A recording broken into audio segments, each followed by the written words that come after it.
Cat's Cradle by Kurt Vonnegut, presented by Melissa Martin.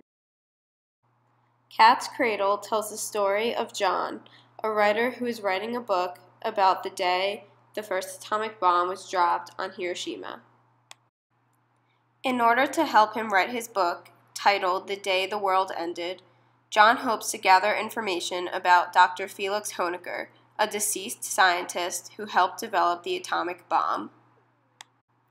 In the process, he learns about a substance that Dr. Honecker created called Ice-9. Ice-9 is a crystallized form of ice that has a melting point of over 100 degrees Fahrenheit.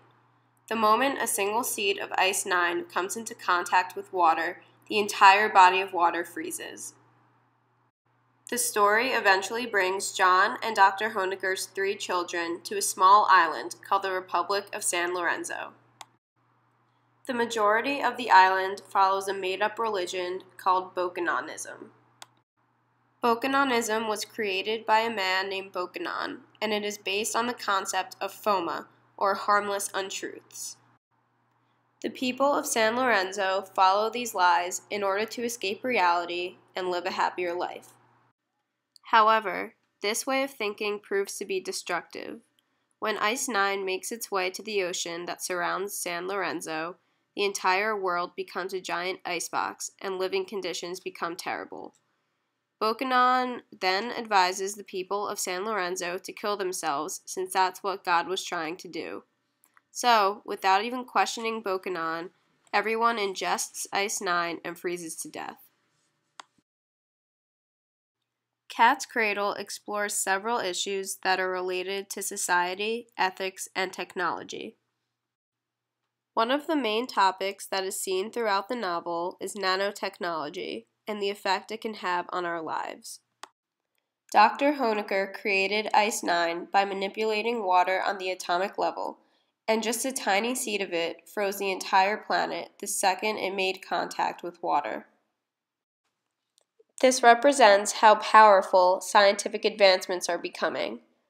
When Dr. Honecker described Ice-9 to one of his colleagues, the colleague just assumed that Dr. Honecker was describing an imaginary substance that couldn't possibly exist. It wasn't until after Ice-9 caused mass destruction that anyone realized how real and dangerous it really was. Science has made incredible advancements since Cat's Cradle. So, if Ice-9 was so destructive, what are we capable of now? Cat's Cradle also displays the opposing opinions concerning science and knowledge. As we discussed earlier in the semester, George Gilder believes that intelligence is a country's greatest natural resource. One viewpoint is that using this intelligence to make advancements in science is positive, as it has the potential to improve our society and help us progress. On the other hand, science has its own set of negative implications. Vonnegut highlights the destructive nature that science can have, as it was responsible for the bombing of Hiroshima and the development of Ice-9. In the context of the novel, the only people who believed in the merit of science were the scientists. Dr. Breed, one of Dr. Honecker's colleagues, stated that more people should have careers in science so they can explore ideas and use their knowledge to contribute to society.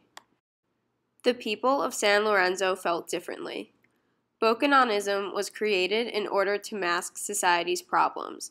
So, while a scientist would search for solutions, the people of San Lorenzo wouldn't be aware that the problems exist in the first place. This can be interpreted as a major flaw in San Lorenzo's society, as this ignorance makes it nearly impossible for the nation to progress. However, this ignorance kept the nation away from the destructive side effects of scientific advancement. These different viewpoints lead us to question where San Lorenzo stands in terms of being a dystopia or a utopia. From an outsider's perspective, the island nation seems to be a dystopia. The people's entire belief system is based on a lie, and it encourages them not to question any aspect of society. However, while this seems like a bad way of living to the reader, San Lorenzo could be a utopia for its inhabitants. Bokononism serves as a distraction from the unpleasant parts of society. So, if everyone is perfectly content with avoiding the harsh realities of life, it seems like the people of San Lorenzo are living in their version of a utopia. Through the story of Cat's Cradle, Vonnegut calls us to question the state of our current society. The novel really brings our culture's societal, ethical, and technological issues to light.